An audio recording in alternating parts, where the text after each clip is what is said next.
Hello, everyone. Welcome to Mythical Entertainment Podcasts. I am your host, Mithrandiel, and I am joined by my lovely contributors and co-conspirators here, Archmage. What's up? And Scarlette. Hi. So, mid-season check-in, summer 2016. We got a lot of great shows on the board, and so we're just going to chat a little bit about what we're watching and what's great and what's bored us out of our minds and which shows we've dropped, etc. So. What do we want to kick off with, guys? Like, what do we want to talk about first? Can I just chime in really quick? Because I know we ended last season, like, apprehensively looking at the list for summer 2016, and we were like, I don't know. There's a lot of hype here. I'm not sure if I really want to do any of these. Yeah. And it's like, I feel like the season actually turned out to be probably one of the better seasons we've had in a while, at least show-wise, where I'm watching multiple shows every week, versus last season, I was just like, let me just watch ReZero. Yeah. It was just the one. Last season, there's certainly a lot more. Yeah, there's certainly a lot more that's not a chore to go through for sure this season. Yeah. I think you got down to like 2 or 3 at the end of the season, Scarlette, last season, that you were actually like watching and interested in, and this season you've got a good handful there. So that's that works out. Starting with, I think we can all agree, 91 days. 91 days, with the exception of Archmage, who just discovered anime. Let's all give him a round of applause. Let's give him a round of applause, guys. He just discovered this thing called anime, and so he was like, "Hey guys, what's this show called 91 Days?" We literally had this conversation, I think, like 5 days ago. Now, good 5-6 weeks into the show, and he found it. So, yay, good job, Archmage. Way to go. I deserve it. I deserve all of that because honestly, 91 Days is my favorite show out of the season so far. Yeah, it's definitely one where I'm like, 91 Days is out. Let me go watch it. Yeah. I look for it. It's interesting because a lot of people initially they were like, it's going to be kind of like Joker Game and like its tone, and I was a big fan of Joker Game at the start, but I, kind of lost interest near the end because it just got so disconnected and kind of boring for me. But, 91 Days is just so, like, this delivers on every level. It's got great animation. The storyline is amazing. The setting is great. Environment, music, like everything is just spot on with 91 Days. And so it's just been a real treasure and a real treat to watch every week. What do you think, Archmage? What are you really enjoying about the show? I'm gonna have to say it's the main character, to be honest. You actually have a strong main character that you're kind of rooting for, even though his goal is to get revenge in that sort of Count of Monte Cristo type way. Yeah, you want to see this guy succeed because he's totally justified for it. He totally is. There's not a jury in the world that would convict him. Yeah. That opening scene gives you all the motivation you need, and that's where a lot of series I think are falling apart lately. Is their main characters don't really have a whole lot of motivation besides things are happening around them and they're going to deal with them. No, this guy watched his entire family get murdered. And that was in the first opening 5 minutes of the show. So now you jump to, 15 years later, and he's got a plan and he's going to carry it out for sure. And just watching him weed his way into the family and getting into a position where he can cause the most damage and get his target, it's so entertaining to watch. Yeah. I am a really big fan of the intro as well. I think the opening and ending thing are both like really on point as well. The music sequences are just gorgeous. Yeah, it's hauntingly great. I think it's those timepieces that people are really drawn to right now. I mean, Showa Genroku a couple seasons ago was a big hit. So when we see these Joker Game obviously was looked at for its interpretation of like pre-World War II spies and stuff like that. Like I feel like these period pieces, when done well, attract a pretty solid audience, and I know that I'm a fan of those. So I hope that with the success of 91 Days and with the reception that it and other shows similar to it have gotten in the last few seasons, I hope we see some more from other big studios and get some other vantage points on different time periods. Is it just me, or do you guys also want to try some of that moonshine they're making? Yeah, I know they all talk about how delicious it is, and so Those now are I'm the like, moonshine is, I yeah. would like a shot of that. Yeah. Okay, good. I'm not the only lush here. Yeah. Well, oh boy. We won't get into that. Or will we? Maybe we will. Maybe. Anyways, I got a bottle of bourbon. No. So Archmage, you're watching 91 Days, in love with 91 Days. What else have you been watching in the 5 days since you discovered anime? In the 5 days that I've been discovering anime? Really? All right. Well, in those 5 days, apparently, I've also binged all of Food Wars. So that was quite a task to fit into 24 hours. That's a tasty marathon. I just did it too, though. Like literally in the last, I think maybe 5 days, I went through all of season 1 and just caught up on season 2. It was worth it. I know you had your hesitations, Scarlett, on Food Wars, but yeah. Because it's just like you guys are telling me about it at Anime Expo, and I'm just like, I'm telling you guys, it looks like Prince of Tennis met DBZ met food, and it just you look at it and it's so ridiculous. And I What's think wrong with that?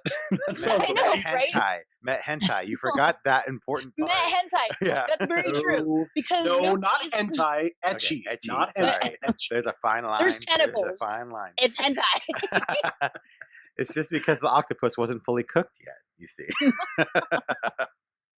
I mean, definitely, I guess what makes me such a big convert for Food Wars was the thing that turned me off about it, like how ridiculous it is what keeps me turned on about it throughout all of the episodes. Because it's just, you look at it and you're like, God, this is so stupid, but you're so entertained. Yeah. But past, like, the actual, like, ridiculousness of Food Wars, there's like genuine character development in there that I really love, like with Soma and everyone else, is that like catching up between the seasons is like he gets his butt handed to him a couple of different times in season 1. I love it when a series doesn't give your main character everything they need to just claw their way to the top. Like, yeah, he's got skills, but there's been plenty of times where someone's knocked Soma down a couple of notches and actually challenges your main character. And the same thing could be said about his supporting cast, which I actually really, really enjoy about this show, is that the supporting cast isn't just, your stereotypical supporting cast that's there to like make it kind of interesting. Like those are genuine characters that you feel for. Like I really love Megumi. If anything, I probably love her more than Soma in this series, and I'm genuinely attached to her because of her character development in the series. So like, the show takes the time to be ridiculous and outlandish, but really puts an emphasis on building its characters, and it's great. I think if I had to, honestly, I think if I had to complain about it a little bit, it would be that season 2 doesn't seem as well paced as season 1. I think that's season mainly 2 just is very rapid fire.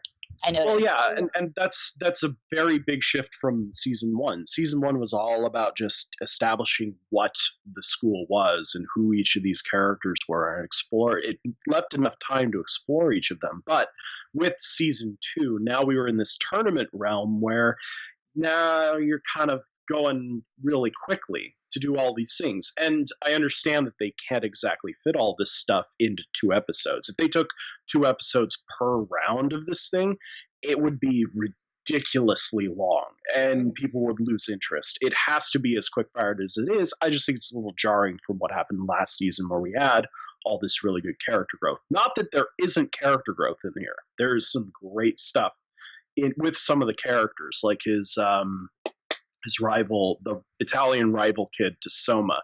You get a couple, like an episode which is all about him and his brother and, going up against one of the bad guys, and you have kind of this redemption thing where you show his resolve with Soma in, I think, the latest episode, and it's really, really interesting to see. I just think it's a little fast, but it is yeah. fast. You can definitely see the change of pace in it, where you're just like, whoa, what happened? Especially when I was binge watching it. Like, you definitely, when you're binge watching them and you're watching these shows back to back to back to back, you're like, oh yeah, there's a definite change of pace. But what season 2 has going for it, which I do really appreciate, again, about characters being challenged, is they're going into this tournament where you're just like, who's actually going to win this? And the fact that people that you think are strong contenders are falling out of the competition and so quickly, I think that's what keeps it interesting, because it's like the Aldini brothers. I really thought they would have carried on towards the end. Yeah. And they were just like, nah, at the beginning, you're done. And Alice, the fact that they knocked Alice out round 1, I was just like, I really, really thought she was going to be one of those like end bosses. Nope. I mean, so the fact that they're knocking people off of pedestals makes it even more interesting to see how the series is going to progress. Because it's like, if these really great contenders are already just done, what's it going to be like mid-season? What's it going to be like end season? Right. And I like that you bring up the Aldini brothers, because I think out of everybody, they're kind of my favorite side characters to the cast. I mean, you were talking about how you like Megumi. She's more of a main character, to be honest. But you know, it's funny that I like some of these. You were kind of mentioning that you like some of these side characters more than the main character, but it's not in a bad way. It's not in a way that takes away from the main character. It's not like, say, Evangelion. I mean, even Ava had its, main character having his own garbage, and he was still a full character. I'm thinking just like your generic shonen fighting series, where you don't really get a whole lot with the main character, but all of the side characters overshadow him in this way. And in his series, there's a lot of good balance between the two of them.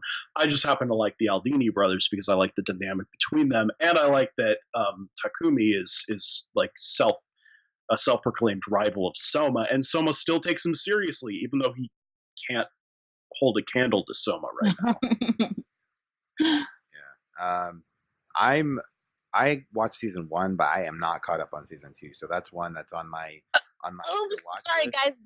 By the way, spoilers. Oh yeah. We'll go back. We'll edit that. No, we already mentioned there'd be spoilers during this. I think. Did we? No.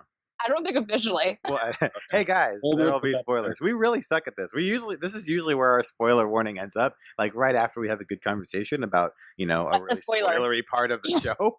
And then we're like, oh, by the way, spoilers.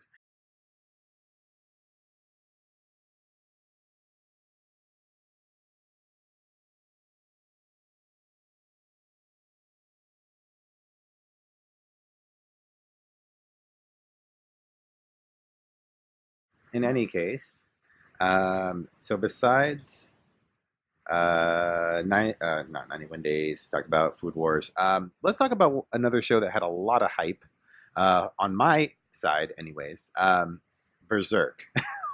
Now, I didn't watch that. Are you guys watching Berserk right now or no? No. Am I missing out? No. Okay. No, you're not. So Berserk was like 20 years ago, long ago. They created the animated series to basically cover the Golden Age arc, the initial arc of Berserk, long-running, very popular manga series, adult manga series. And it just never took off after that. Berserk is still widely regarded, the original series is still widely regarded as one of the best, kind of dark fantasy series to be put out during that time period. People still harken back to it and say, hey, if you want to see some good fantasy anime, look at Berserk. Yeah, it's kind of, it's obviously more adult, but if you can make it through, it's got some really great animation. It's got some great storytelling and amazing characters. Go and enjoy. And then, even though there was such rich source material with the Berserk manga, nothing else really ever took off.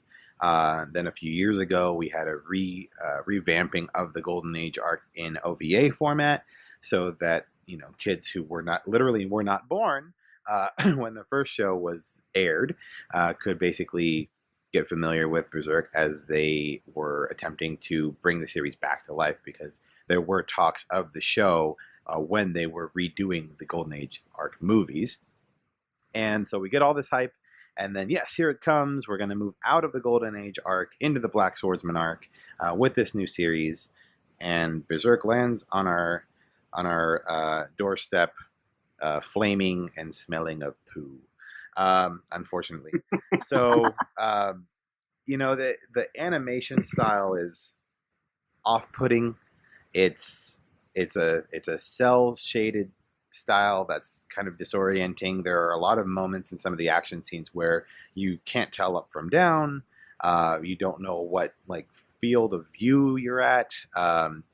It's just not done in a way, and especially held up against other shows this season. You just have to wonder, like, what were the decisions that went into creating this aesthetic for Berserk? Like, I understand the darker tone. Obviously, it's a darker show, but literally darker colors and like a very kind of like shot through chocolate milk sort of approach does not work very well for the series. So there's the animation. That sounds appetizing. Yeah, really. Shot through chocolate. Shot through. So here, explain this to me. So when I did watch the original run of Berserk the anime. Yes. Yeah. And I know that episode 1 starts off where you actually see Guts being a total badass. Yes. And then it does the whole flashback to the Golden Age. Now the current new series picks up where episode 1 flashes back. Yes, pretty much. Well, not where episode 1 flashes back to. It's not where it flashes back to. It's where you start off. Yeah. Okay. Yeah, pretty much. So that's really disappointing to me, because in all of Berserk, the original run, I was always waiting to get back to seeing Guts be a total badass like he was in the first 10 minutes of episode 1. Yeah. And hearing that we do get to see him as that version of Guts, but it's kind of a train wreck, it's kind of disappointing, because again, when I watched the original run, we flashed back, I had no real indication that this was going to be like a permanent thing. So every single episode, I kind of just assumed that we were eventually going to get back to that. And it felt completely out of place considering we never got there. Right. And yeah, it's again, the source material is rich and interesting and awesome. The way that it's being delivered to you is poor. And so that's my biggest beef with Berserk. There are, in the more recent episode, I think episode 6, it might have been episode 5, there are a number of really great sequences with Guts.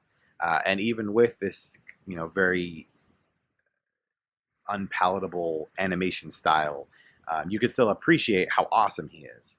But then they just keep getting sidetracked with all these other side stories and characters that are just absolutely boring. Like, one of the main, antagonists, quote unquote, right now is a female commander of Order of Holy Knights named Lady Farnese. And she is just absolutely two-dimensional, sways with the wind, has no conviction whatsoever, is not intimidating at all. Like, she's just a very flat and boring character, and yet they're dedicating good chunks of each episode to her and her, quote, development. And she's not going anywhere. And so it's just a waste knowing that there's a perfectly good badass waiting in the wings to show off what he can do, and we're kind of stuck with fluff. So I'm not missing out. No. I mean, I'm going to stick to it because I want to see these arcs that I've grown familiar with kind of, come to life, even if it's coming to life in a Quasimodo-esque fashion. It's kind of like, except not in a lovable. Yeah, it's kind of not like pretty. It's kind of like, you can't look away. You know what it is? It's Frankenstein's monster. That's exactly what it is, right? So like you have all these ideas, and you jolt it with a lightning bolt, and it's alive, but it's like ugly to look at. It shambles through. It's really clumsy. They use the Abby normal brain. Yeah. Yes, I did. But anyway, so that's kind of where we're at with Berserk, and I I'm going to stick with it, but it's for the amount of hype that it had, it definitely did not live up to it. Um, and on that note, on the note of hype, we also had another show that was very big on hype going into the season, and that was Mob Psycho 100. Um, and as Archmage scoffs over there. Yeah. Okay, so let's talk about this for a minute. Okay, so at Anime Expo. Meh. Oh, Meh. Stop it. At Anime Expo, we had the privilege of being able to watch the first 2 episodes. No. Let's get this. Panel. No, we're correcting. Oops, sorry. You had the privilege, and you muscled me out of my seat. Okay. I forgot. Oh, the salt. And this is why the salt is so real. I forgot about this. Oh, yeah. I had a seat. There was a seat next to me that had Scarlett's name on it, but I took it. Yeah, so my premiere fan badge saved the day, and I was able to watch the first 2 episodes of Mob Psycho 100 all by myself. I to go back home. Yeah, you got to go back home. Anyways, so I saw the first 2 episodes, and I was surprised that at the pacing of it, considering, how One Punch Man really, the first episode of One Punch Man is so insane. Just in terms of, how many bad guys he takes out and the action scenes and everything else. The fact that Mob Psycho really kind of takes its time in developing the story. It definitely does not start off with the same kind of flash and bang as Mob Psycho 100 did. But it's definitely growing on me. The last few episodes have been really solid. And I know, Scarlett, you're catching up as well. What are your thoughts on Mob Psycho?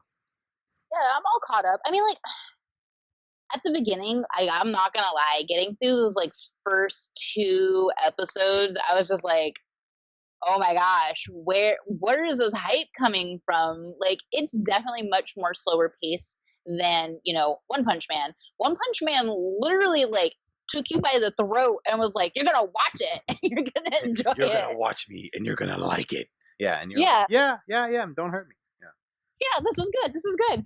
And then Mob is just kind of it's slow paced, it takes its time at introducing the character, it takes its time building foundations in the world, and it just kind of it paces along like its main character. I don't know how else to really explain it. Mob is a very neutral, bland, meh character. Not because he's boring, but that's just his personality.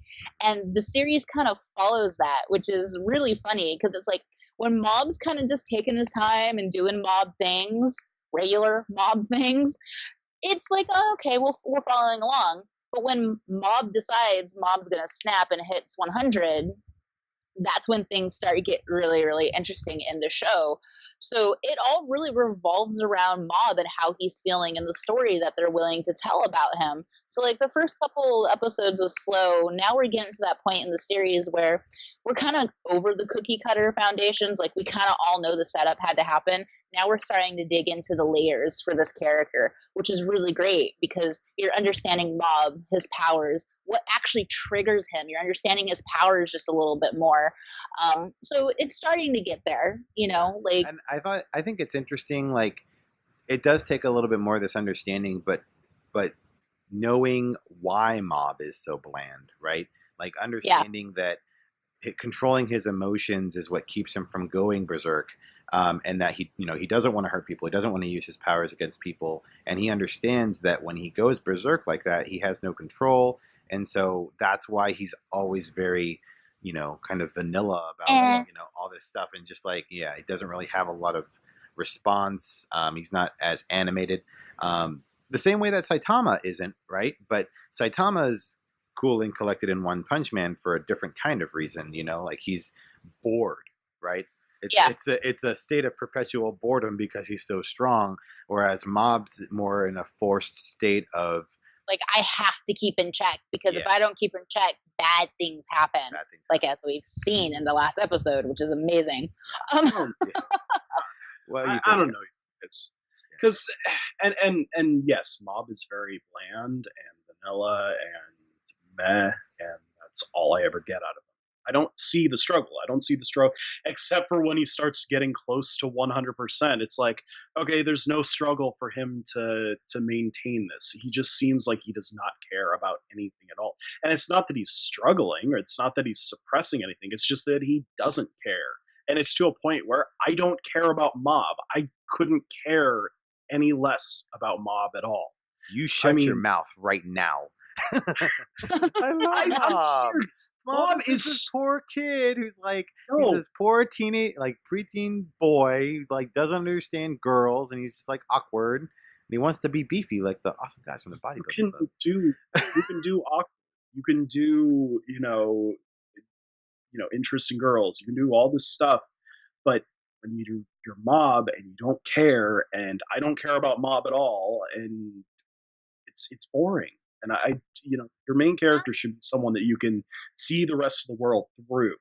And like Subaru? Oh, we're gonna get to that. We'll get there. We'll get there. Don't worry. We'll have our time to talk about ReZero. I just want to rebuttal on that one though. Like saying Mob doesn't care. I feel I'm on the opposite end of the spectrum on this one. Mob does care, but he realizes that he technically can't. I mean, there are degrees where he's just like, yeah, I'm not really interested. But Mob, in his own little Mob-nilla ways, shows that he does care about certain things. Like, he can't get the clue, like everyone tells him earlier in the series, but he attempts in his own awkward fashion, where he's limited by his emotions, to actually try and make that connection with people. And I think that's where I keep coming back to Mob. And I'm okay with the way it is, because like he's struggling in his own little weird psychic Esper way to like deal with his powers, but also try and be normal. Like he has such a high morale point rating with me. It's kind of ridiculous. I'm sorry, did you say Esper or Aspie? Esper. Okay. Okay. It's Esper, right? Right? It's Esper. I don't know. All right. Anyways, all right. So I will concede that in episode 5, he does get better. When he actually is confronted by somebody else who has the same sort of powers as him, not nearly as powerful, of course, but close to the same power, but grew up in an entirely different fashion in the polar opposite of what Mob did, which is trying to contain his powers, not use them against people, moral compass and all that stuff. And then you have this other kid come in who is, I have these powers. I am the best. Everybody must bow to me. I am the greatest. Everybody will love me. I deserve everything. Then you start to see a little bit about who Mob is. So I will say that in episode 5, Mob gets better for me. Mob is a more interesting character, having this mirror that he is able to look at. On top of that, we get a nice little, dose of what is Mob's power. We don't know what Mob's power is. Apparently, there's something more to it. Yeah. Who knows? It could be God. It could be the devil. It could be Mob's whatever. Devil tier monster Esper powers. So yeah, episode 5 gets better for me. 1 through 4, I really, including 4, because for me it was 4 that really like it flipped the switch for me, where I was like, okay, like like when he was 100% and he actually had like emotions. When he was, or no, that was you're thinking 3. That was 3. 4. Oh, was it 3? Oh, okay. Yeah. Oh yeah, 4 we just went right back to him. Yeah, then 3. I mean, like, and that was the thing, is that again 1 and 2, I was like, oh, this is kind of surprising, like this pacing or whatever, and then 3, it was like, oh yeah, like he hits 100% for the first time, and then you kind of see what Mob looks like when he's not in control, which was kind of cool. But yeah, I mean, but that's the thing. When he went 100% this time against what's his name, Teru? Yeah, that's vastly different than when he went 100% against Dimple. Yeah, it was. He didn't. I'm going to point out, he didn't just go 100%. He went question mark. He hit 100% when he brought everything back and it was under control. Right. So anyway, so that's kind of episode 5 redeems him a little bit for me. I am going to keep watching. It is still a good series. That everything else except for Mob is good. All right. Has been good so far. All right. Well, then, if you're not infatuated with Mob, what else are you watching, Archmage? What are you interested in? Interested? Well, let's see. Do we want to get into the train wreck that is ReZero, or do we want to save that for later? Let's do it. We're talking about hype shows anyways. Why don't we jump on the ReZero train? I don't want to be on that train. I'm on this train still. I am on this train. I'll leave this one. I am in the engine. I am in the engine car. I got Rem. She's right here. She's my waifu. Waifu. Waifu for life. I mean, you had to deal with the engine almost exploding for the last like 8 episodes, but okay. Yeah, it was like Haruhi's Endless 8, but more like emotionally exhausting. Oh my god, on so many levels was this season exhausting for ReZero. Yeah. Yeah. So let's talk about it. Okay, so Subaru, basically, last season. Spoilers. Yeah, spoilers. Massive spoilers. Massive spoilers. So, last season we all were endeared by Subaru and his never say die attitude, even as he returned by death and had all these horrible things happen to him, whatever, so that he could ultimately save Rem and, basically, come to the rescue at the Roswell Manor. Then he had that really touching like breakdown with Amelia that it's one of the best humanized him. Season. Yeah, so good. All that good stuff. And then we go into this season, and we're in the Capitol, and basically Subaru just breaks. The return by death just proves to be too much for him. He's up against forces now that are far outside of his control, far out beyond his power. I mean, it'd be like Yamcha having to fight Frieza, and every time Frieza kills him, he has to come back knowing that there's no way in hell that he can beat him. It's just but again, you could do that. You could do that interesting. You could do that in an interesting way. You can, make Subaru's reactions be realistic, and you can have him try 5 different ways. But he is just an idiot. Like he's so stupid about every single choice he makes, and he's so haphazardly just bumbling through the world when these things happen, and he's acting in such a fake way. And you can see it as the watcher. You can see it, and they even call him out. Like you have Gluttony call him out, or was it Sloth call him out on how fake he's being in all of his reactions. And it's just like he's going completely over the top with all of his reactions, everything that's happening around him, and the way he's interacting with each of the characters in the world makes no sense whatsoever for his character. Like the scene where he goes up to the blonde haired chick who's she's one of the ones up for selection, right? The one who Priscilla, think, right? Yeah. When he goes up to Priscilla, kiss my feet, and then he does it, and it's like, Subaru, what the hell is wrong with you? Like, what are you doing? And then he finally gets to that point where we have another breakdown with Amelia. Oh, that was the best episode when he's when he gets back to Roswell's and he sees Amelia, and he's all like, he's losing his shit, just like, oh my god, Amelia, you have to listen to me, you have to come with me, you have to do this, you owe this to me to do what I tell you to do. And it's like, who the hell are you, dude? Come on. I mean, it was hard for me because I could sympathize still in that moment. Even like I could sympathize, and even Amelia could too. Like Amelia didn't understand. Like she's like, what happened to you? Like she saw that like pain in his eyes when he was crying. He's like, look, if you just come with me, like I've watched you die so many times. I've watched people I love die so many times. Like just come with me and run away. Like everything will be fine. Just do what I say. And he realizes it's not going to work. And we were talking about this earlier, but like the animation, like his movements, like the way that he scratches his head, kind of like a madman, and like he's like, "Why don't you listen to me? Nobody's listening to me." And like the voice actor for Subaru is just god tier. Like he is like, just doing such a phenomenal job at communicating the hopelessness, the despair, the suffering. Right? Like this was like the ongoing joke in the meme about Subaru is that his existence is suffering in this world, because he's always having to come back and relive these things and not necessarily have the right answer, and having to suffer through various, gruesome deaths. I could still sympathize with him in that moment.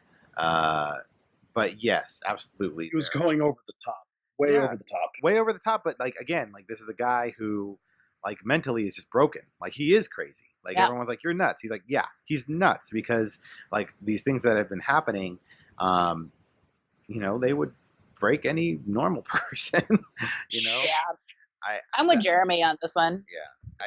I don't know. What do you think about it? Like I said, I'm definitely with you on this one. Like, don't get me wrong, watching Subaru do all these stupid things, I'm just like, oh god, like it's painful to watch because you know he's being dumb. But also at the same time, like the very softer side of me is just like, to a degree, I can empathize with this because it's like the guy's died how many times? He's seen Rem die. He's seen Amelia died. Like how many times not only is he dying, but has he witnessed other people die? So to have him have these kind of reactions, understandable. Like I think any regular human being would have those kind of reactions to that kind of situation, let alone having to relive it over and over and over again. Yeah. Just on a side note, because we were just talking about the voice actor. So Yusuke Kobayashi is the voice actor for Subaru, and he's only been doing voice acting since 2013. So stop, really? Yeah, that's impressive. His first show was Golden Time in 2013, and he was like a side character. He hasn't been doing this for very long. And well, guess he's going to be doing it for a really long time after ReZero. Yeah, he's my age. He's done it. Yeah. He's done a bang up job. That's everything he's done in this is very impressive. Especially, probably one of the better scenes out of this arc. When I think it's the second time he fails and goes back, and he's just completely catatonic. Oh yeah, and then they get dragged back to with Ram Roswell, and then you meet Lust or Sloth for the first time.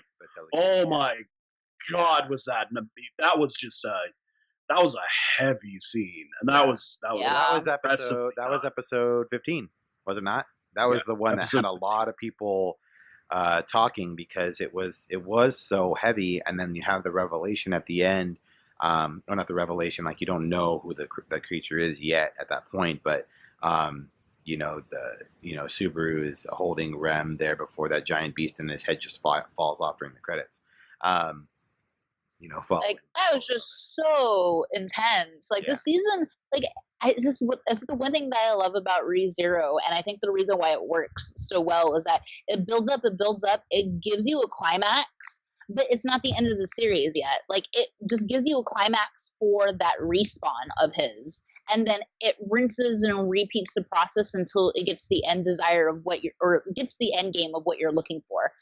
So it's just like, it's nice to see the struggle that he kind of goes through over and over again. And I think this is, again, where I'm with Patrick on this to a degree where it's like, I'm kind of in this middle ground between the both of you. I'm with Jeremy, and I can sympathize and empathize with Subaru because it's just like, that's a lot of heavy stuff for one person to carry around. To see someone not go crazy about it probably tells you he's probably a sociopath. Right. And that's what people were saying early on. They were like, hey, like, it concerns me that he's not being crazier than he is. Like, a lot of people, like, if you look at like the comments like on Crunchyroll and stuff, when he dies in the mansion, I think like the first or the second time or whatever, and he just comes back, he's like, oh haha, people are like, is this guy okay? Like, is there something wrong with him upstairs? Yeah. Well, I think the biggest problem with this series though is that they haven't really shown how much of these things he's actually experiencing. Like, they get up to the point where he's suffering, but he respawns, and it's like they haven't done any of this kind of pivot or him having to take a second to gather himself. He just kind of has picked himself up by the bootstraps and done this. Now, if they had done this earlier, like they'd done his little mental breakdown a lot earlier than they did, that probably would have made more sense. But I think it's mainly that his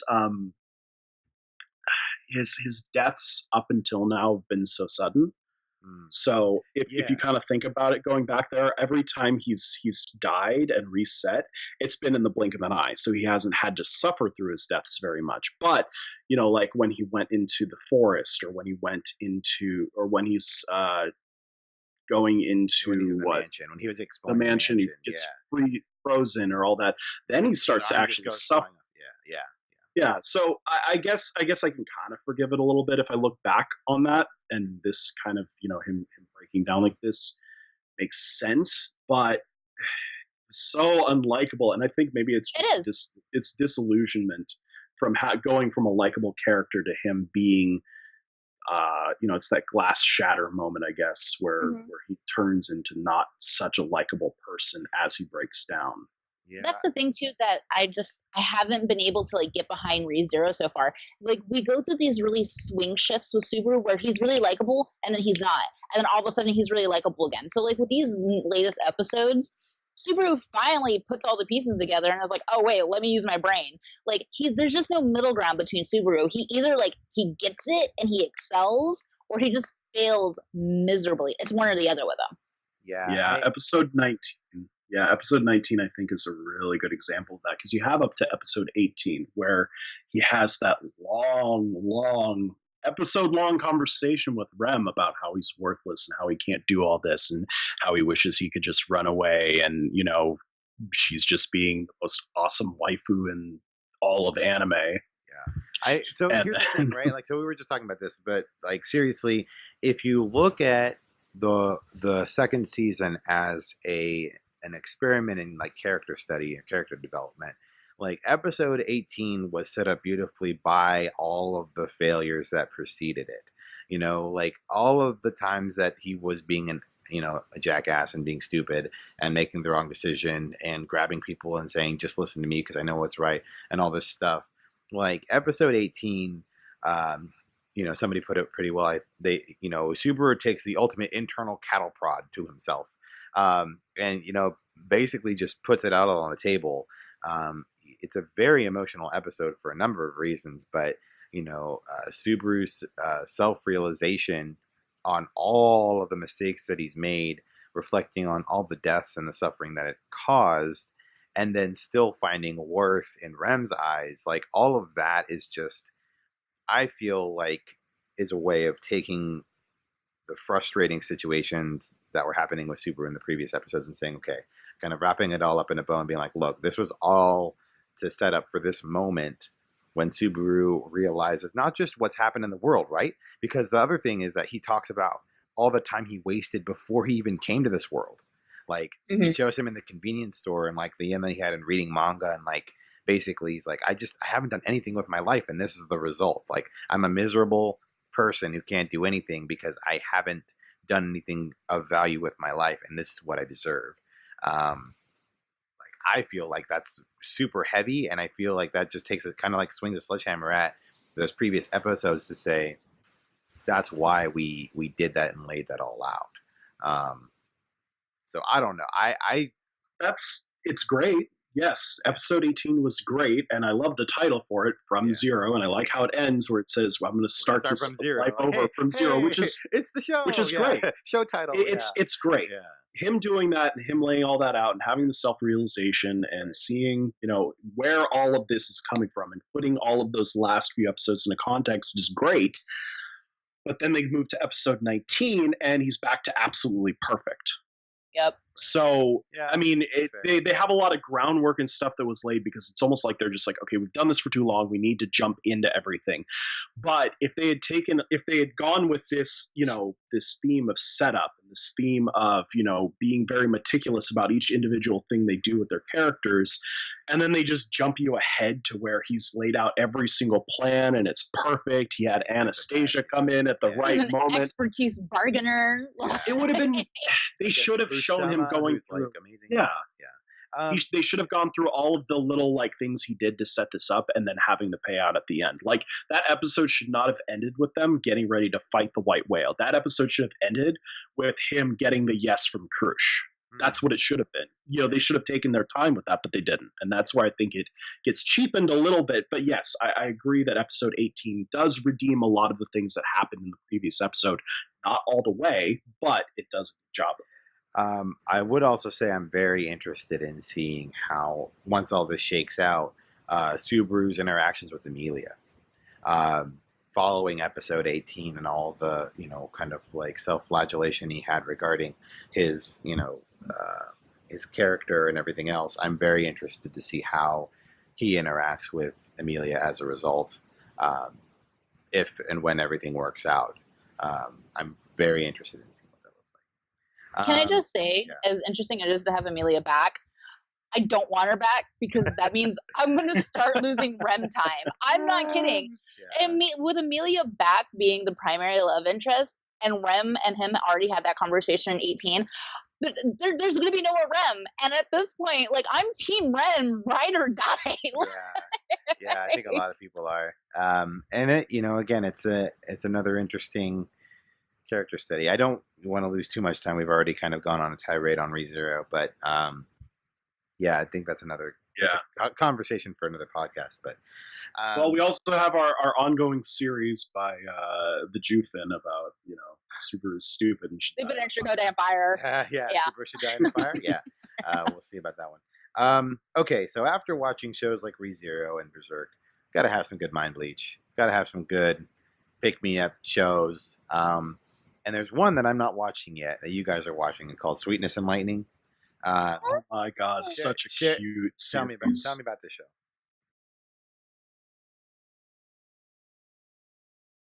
I love it. Tsumugi's life. Tsumugi's life. It definitely was one of those shows where you first start watching it and you're just like, this could be really, really bad or just really typical of shoujo like love story written all over it. And Sweetness and Lightning kind of just flips the script and I was like, no, this isn't a shoujo. This isn't a love story. This is something that's not explored too often in anime. It is a full-blown series, a relationship about a parent and their child just trying to get through life after someone's died. Like, they are trying to form a bond and be a cohesive family when they're missing a family member in the last 6 months.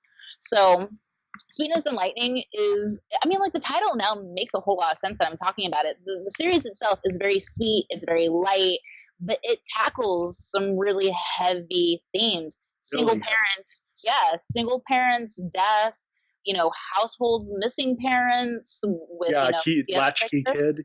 Yeah, exactly. Latchkey kids. Like, it tackles a lot of things. it even tackles gender roles just a little bit between the two main characters, cooking back and forth. So, it's a sweet, lighthearted series that's adorable to watch, but you're getting a lot of, like, analytical, very much heavy themes in the series that's being tackled. It's just great. It's a happy series. At the end of every episode, you always feel happy. And that's something that a lot of series can't do. And the fact that they tackle all these really serious notes, but it still ends up with you being happy that you watched it. It's a great series to just feel happy about. So Tsumugi is she is the best representation of a child I've ever seen in anime. Like, I'd say it's only topped by My Neighbor Totoro. Though, like, My Neighbor Totoro is the epitome of how to have kids, how to create kids and write kids in any media. How kids are kids. Yeah. How kids are kids in media. Tsumugi, in a cast of, the thing is with Totoro, you have a cast that's only those two kids, and you have a couple interspersed scenes with adults here and there. But with Sweetness and Lightning, you very much have Tsumugi as being one of the only kids, surrounded by a couple other kids her age, but not even really that much. But then the rest of the cast are all older, teenagers, adults, what have you. But Tsumugi is very much a very solid 5-year-old. I have a 5-year-old. He acts exactly like Tsumugi does. Talks in the same speech pattern. Gets excited about random things. I want to show this to my wife so that she can tell me how the preschool classes play out, because as far as I understand, that's exactly how a preschool, it works. That's exactly how kids with kids interact, and it's amazing to watch. So I love this. I love it. Yeah. All right. Well, watch it. Okay. All right. It's on my list. But right now, I've got my own Mind Bleach that I'm watching every week, and that is New Game. And oh my gosh. Okay. If you want to talk about a show where every time, like, when you're done watching it, you end it happy, New Game is absolutely that. It's so lighthearted. It's so funny. There's not really there's hardly any drama. I mean, the most drama that you ever really get is like Aoba getting chastised for something at work, something really like minor, but she's like not overreacts, but like she's very sensitive to it because it's her first real job, and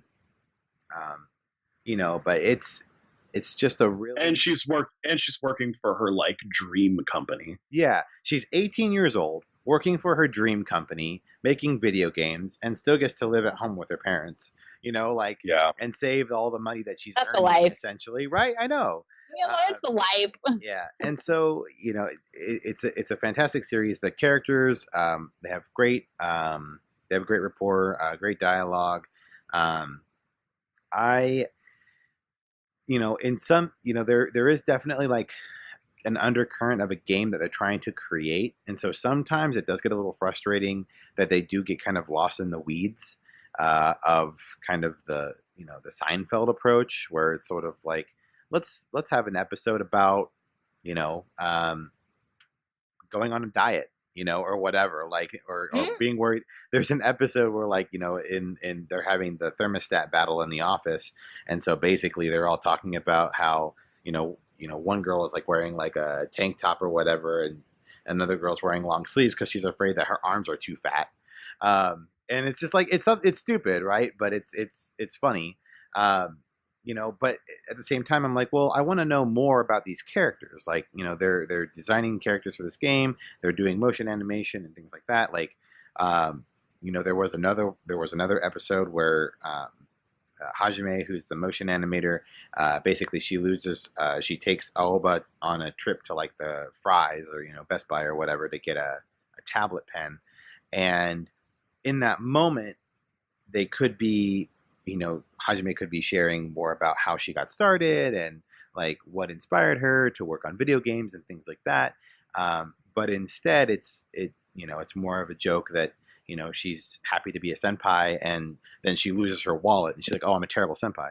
Like just little things like that, and like they're fun and they're lighthearted, but at the same time, it could also be a really cool opportunity to see more development, and with pretty much an all-female cast, it would also be an interesting opportunity to have a conversation about women in gaming versus men in gaming. Perhaps, maybe that's too SJW of me. I don't know, but like just that. It's not going to happen, but we can wish. Yeah, I mean, like I think that would be like an interesting element to bring into it. But all that said, it's a great, great show. It's still a lot of fun for me. I'm really enjoying it. It's a great follow-up for when I'm just finished ReZero or Berserk or another one of those heavier shows, and it's just a great way to kind of like lift my attitude, decompress. Yeah, so I mean, I like that they have a lot of these very subtle underlying plots that are going on, like especially but they're all character centric.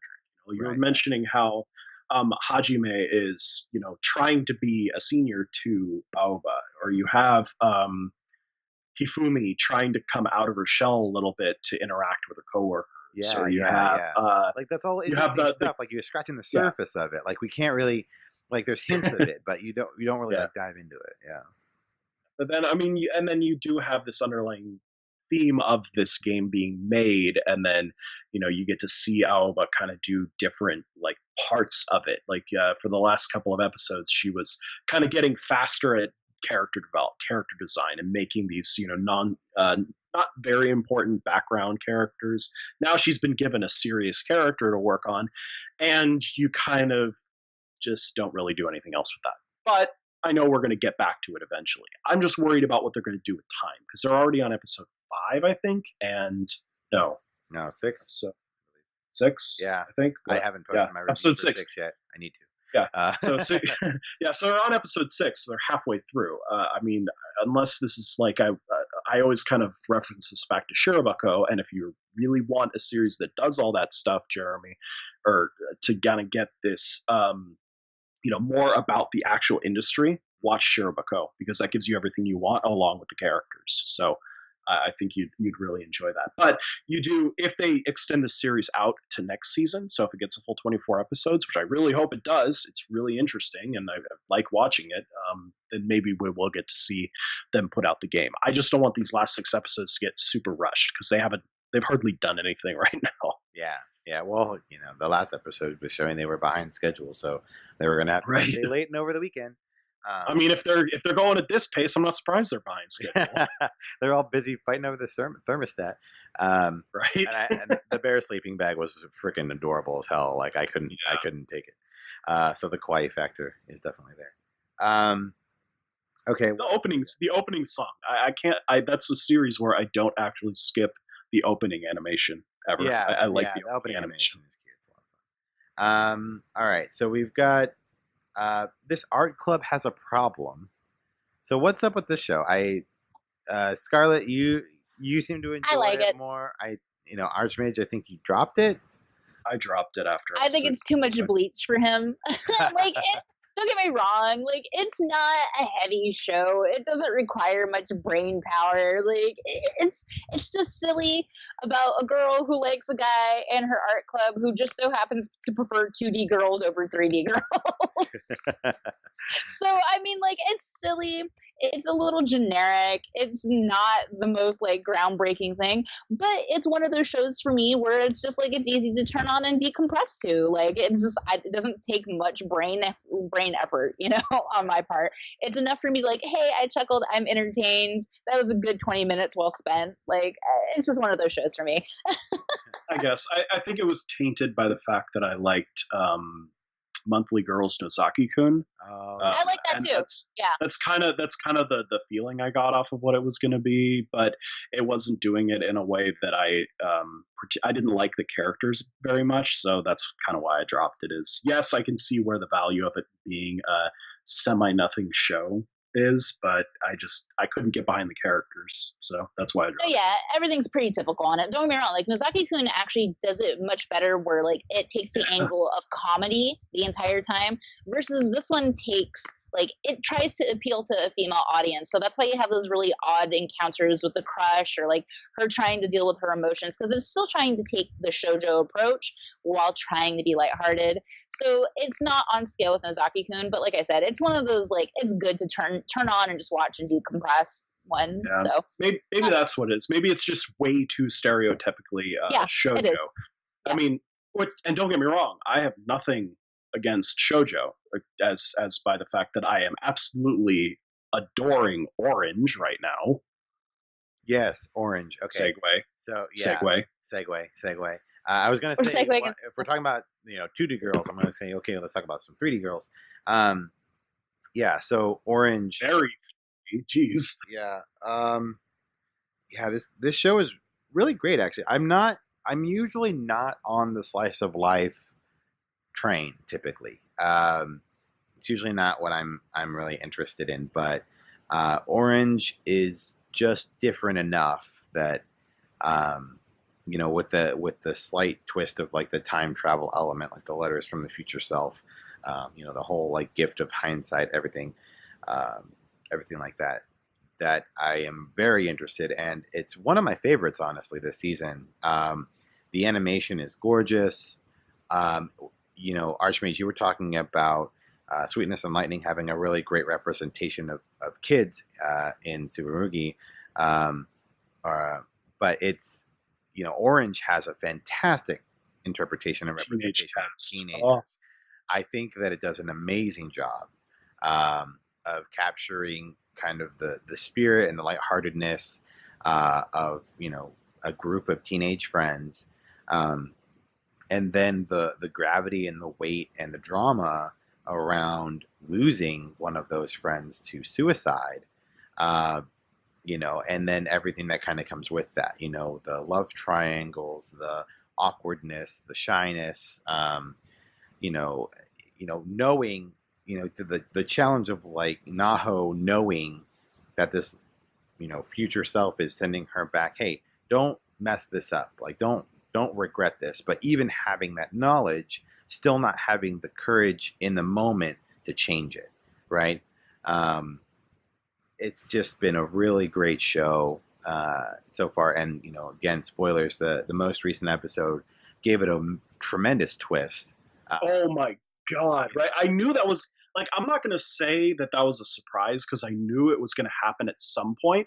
I'm surprised it happened so soon, Yeah. And I'm almost not surprised that it's the person that did it too, that revealed that too. Right. Like when it happened, I'm like, that makes so much sense. Yes, absolutely. Oh my god, I cannot wait to see how this plays out. Yeah. It's not in a way where it's like, oh well, yeah, of course it's like that. It's like, yes, thank you, I want to see more. Show me what happens here. Yeah, yeah, absolutely. And I think that it's really interesting knowing how much time we have left and knowing the nature now of the letters, or at least not the nature of necessarily how they're being delivered, but that it's not just Naho. Like the whole group presumably is getting them from their respective future selves, to see. Well, first to be able to go back and see how the way that things have changed. According to what the letters, the actions that were supposed to be taken, how they already have changed a little bit based on her friend's actions, right? So it's kind of like watching all these pieces kind of moving independently, but towards a common goal. But you don't realize you don't realize how they're all interconnected until that brilliant moment right at the end of this most recent episode. And yeah, it's got me really excited for the upcoming episodes. And this is the other thing that I think is really interesting and important.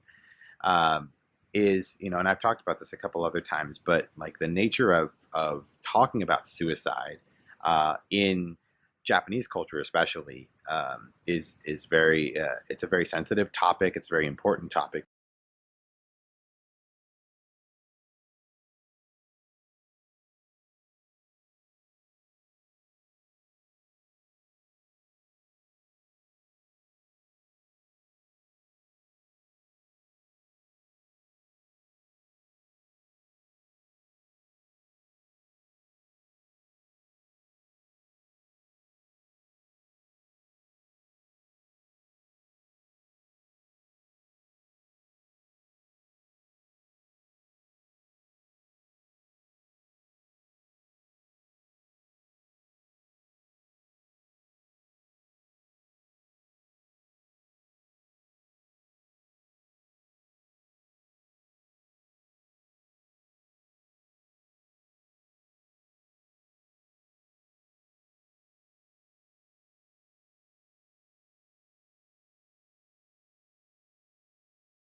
Um, that basically we have 6 or 7 more episodes left of all of these friends with this common goal, and it's not going to be easy to save Kakaru from this, right?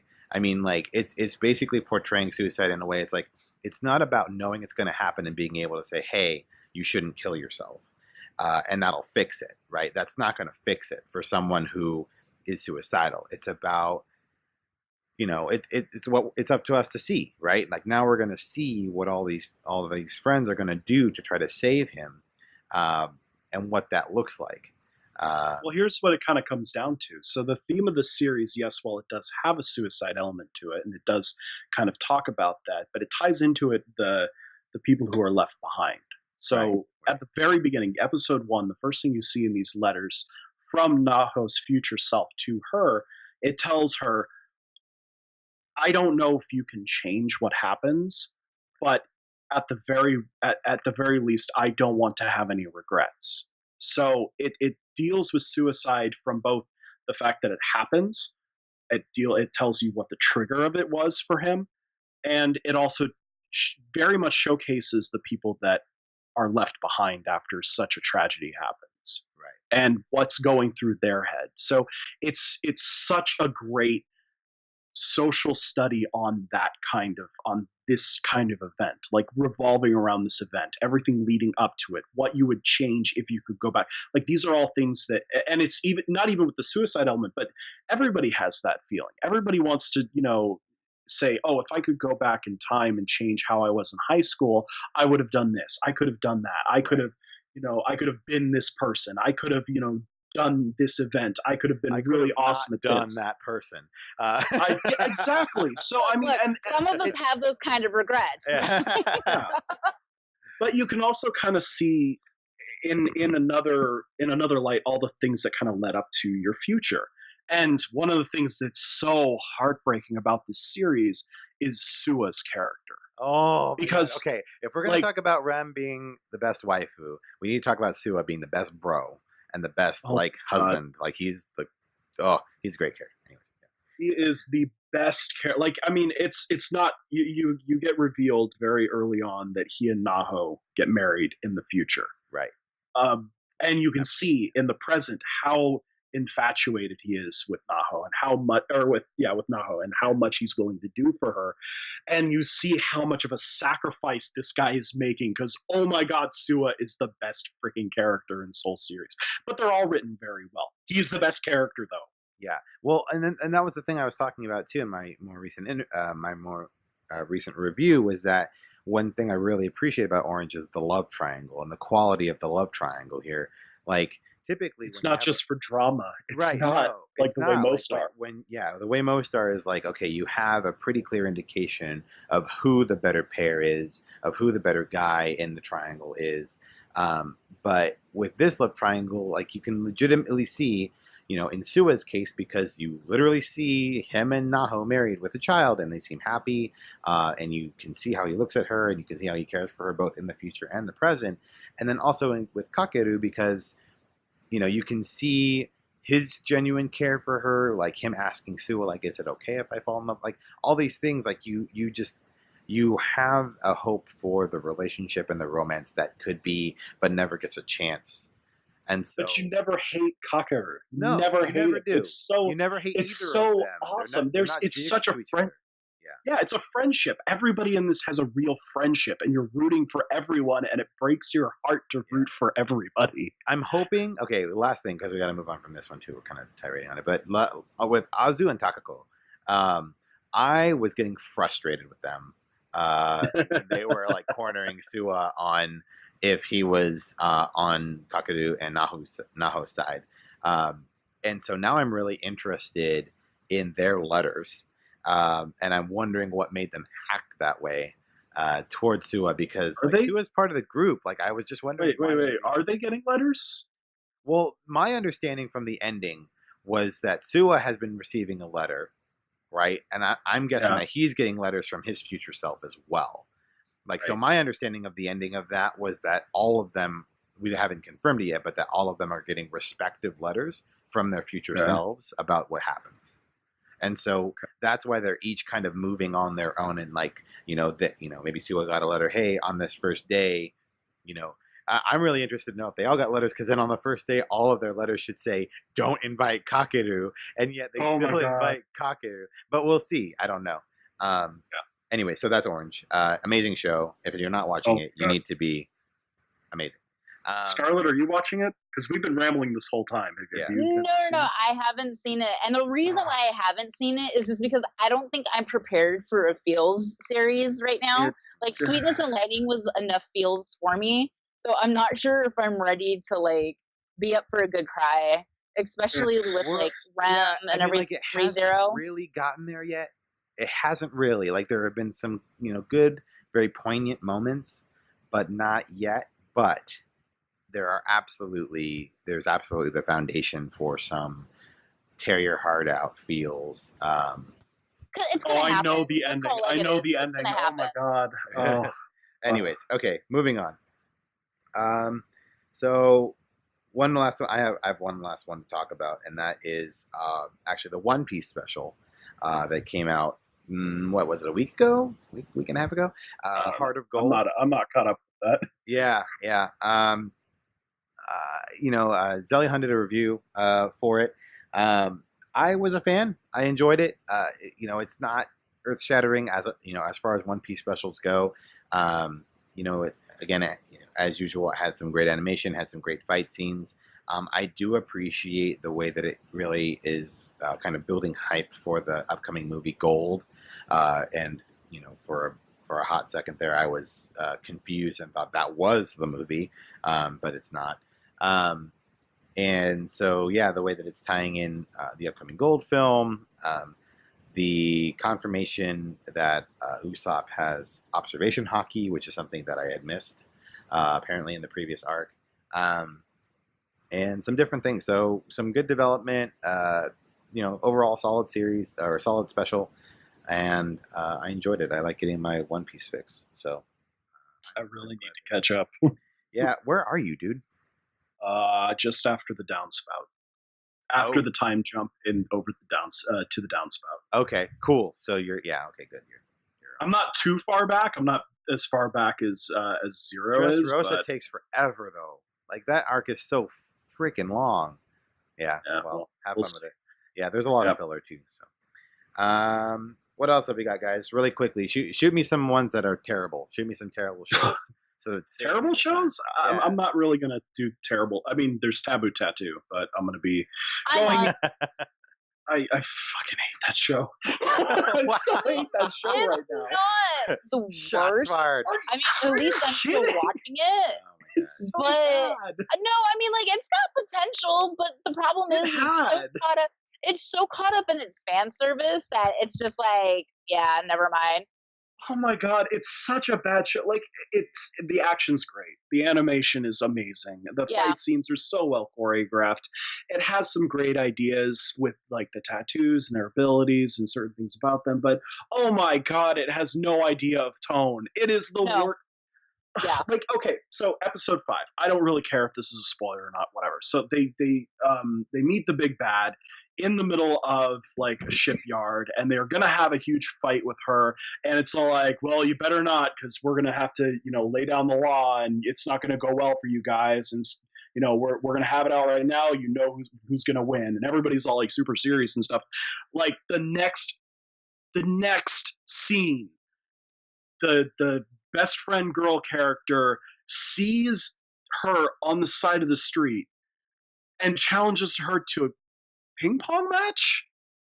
I know. There's so much weird shit. And this is right after some weird implied Yuri sex scene with the little kid characters. So now you've got uber pedophilia, lolly, lesbian, tentacle rape, undressing, boob fondling, lots of fan servicey, and then they fight the main female best friend character challenges the main bad guy to a ping pong match in the middle of the street, and I'm just like, what? Like it has. I'm not gonna lie. I'll watch it. I'll watch it because it's horrible. But yeah, it's a gorgeous series, and it's a gorgeous train wreck, and that's exactly that's more than some other shows can say. So I'm gonna go through and tear it apart, though. I only did the first 2 episodes of my my reviews for it. I need to go through and do the rest, because I'm just gonna make this a laughing stock to go through and make fun of. So, what about Quality Code? Ooh, junk food. It's tasty. Yeah, it's junk food. It is. It is amazingly mediocre. It is. But I mean, there's enough mediocrity is what it excels at its best. Yeah. I mean, there's enough in there where it keeps you interested, like the premise. I like some of the characters. Not all of them. The main character can go die in a fire, like Subaru. He gets better. He gets way better in this current episode, and yeah. I'm not all up to date, so you have to get through episode 4 because it does throw a wrench in there for you. Like, I literally was shocked. You guys saw my reaction on Discord. Yeah, I was just like, that was hilarious. What? What is this? Like, it just got better. What anime am I watching? So, which means I'll probably end up enjoying it too. I just need to get caught up on it. But the first 4, 3-ish episodes, it's like, oh yeah, this is so junk food. Like, we've seen this about a bazillion times in other series. But it's amazingly mediocre, and the characters are likable enough, and the animation is mediocrely subpar, and the voice acting is par, and it's fine. Par for the course. Yeah, it's whelming. It's whelming. It's whelming. Yes. I like that. Completely whelming. It's not whelming. Over, not under, just whelming. All right, and then so watching Alderman on the Sky. I think it's a good military anime, kind of squad based. So if you guys liked, was it like Gundam 8th MS Squad? A little bit, not as good. Okay. I mean, you can't compare it to 08. You cannot compare to 08th MS Team. That is the best Gundam. There's no way that I love 08th MS Team. There's It's a like good nothing that show. compares to that. Yeah. Oh, so It's good. so I did like Double Zero though. I did like Double Zero. Anyways, the hell was it? It's something zero. It starts with a mecha series. Aldanoa. Aldanoa Oh, Zero. Yeah. So it's a fantasy take on the military drama esque type thing that you had with Aldanoa. Okay. But it's enjoyable. It's enjoyable. Like the characters are enjoyable. They have good backstory. It's got really great pacing.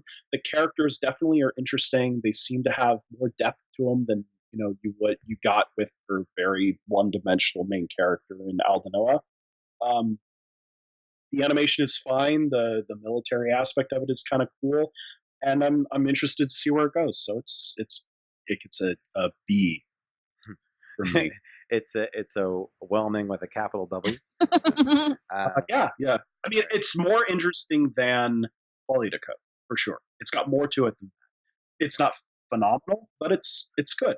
I recommend you give it a shot. All right, good to know. All right, well, we have hit a lot of the shows that we're watching. I'm gonna go ahead and wrap it up. Days. Days. This is really good. I love sports anime. This is great. I don't. So that's why we're cutting. I'm like cutting it off. I'm like pushing Archmage off the stage. Stop talking to me about your sports anime. Sports. Kick you off. All right, Days. Anything else you'd like to say? Any other shows that we need to throw out here and let people know about before we wrap up our mid-season check-in? Oddly enough, there wasn't really anything on Funimation. They were No. Yeah. There was Psychic. What is it? The Boring Life of Psyche K or something. I fell out of that. Yeah, Funimation's doing a lot more on the physical side. I mean, like, I still think they're having growing pains with their streaming services and their exclusives. I hate their streaming site. Yeah, they still have opportunities there. I mean, really, they have a great back library, though. They do. So here's the thing, right? So like Funimation right now, they're releasing a lot of great Blu-ray sets and things like that. You'll be seeing some more reviews on our site. But so it's great when we come across a completely whelming or mediocre show and be able to say, hey, if you want to watch this show, you can pay $8 a month and go watch the entire show on Funimation now. Done. And so, yeah, they have a great library of older shows. Basically, if people are looking to play catch up or watch shows that they didn't get to catch it initially when they ran, 3, 4, 5, 10 years ago. My Hero Academia. Yeah, and My Hero Academia, which does not currently have a season 2, but as soon as it does, the hundreds of thousands of subscribers that canceled their membership almost as fast as HBO Now members do when Game of Thrones is over will undoubtedly return. So there is that. But yeah, there's some definitely opportunities there. And Daisuke was streaming something too. I hate Daisuke. Daisuke is like, I look at it and it's got nothing though. Yeah, I mean, like they had One Punch Man, right? That was like their claim to fame, was that they were streaming One Punch Man. But I think they're also streaming Mob and like a couple other things. But anyways, all right. Well, every time I look at their site, it's like they have the same crap up there. So I'm just like, I don't really care. Yeah, it doesn't really update it as often. Crunchyroll is still the way to go. Best place to go. All right. Well, that wraps up our mid-season check-in. We will be premiering our podcast series shortly, probably in the next couple of weeks. So look forward to that. Otherwise, we will see you out there in the universe, nerds. Have a good one. Bye. Later.